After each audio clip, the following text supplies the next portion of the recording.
oh, look, government has decided to put HS2 back in the news again. This time, bafflingly, I mean, this is not new, actually. This has been something that government's been kicking around. It's a Gilligan line.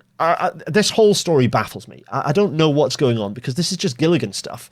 Is Gilligan back in the fold with I can believe, Policy Exchange are pretty kind of reasonably thick as thieves with this version of Labour, so I can absolutely believe that once again they're being fed lines by Gilligan.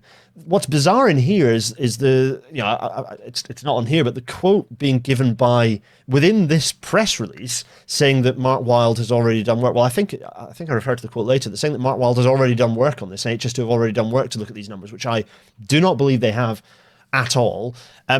Essentially, it's saying if you reduce the speed of what's left of HS2, drop it from 360 to 300 or 320 or whatever, there are some billions to be made. And something like every a billion per mile an hour is some gimmick number that's been made up. That's total hokum, utter fiction. There's just no basis in reality.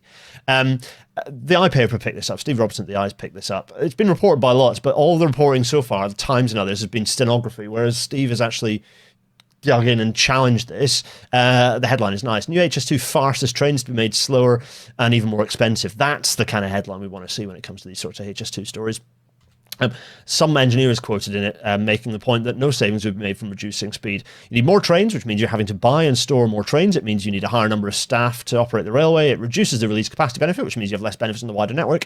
Any perceived savings to the track system would be lost in design costs of redesigning the route and adding additional maintenance facilities required for ballasted track, including extra sidings and junctions. All of HS2's current problems are because the government meddled with it. The idea that more government meddling is going to do anything other than increase costs should be considered laughable. The way you fix HS2 is by stepping away from it and allowing it to deliver it in scope as it was last set in stone. A design freeze is what's needed. Nothing is cheaper than freezing the design and building against a stable scope you've spent billions and 2 decades developing. A DfT spokesperson said that the Transport Secretary has made clear we will look at every opportunity to claw back costs and ensure HS2 delivers for the country.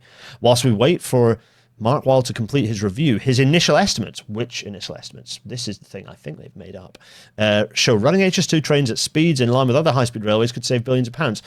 This is disingenuous because, of course, by the time HS2 opens, it will be, if they open it at lower speeds, it'll be slower than other high-speed rail lines that are contemporary to it.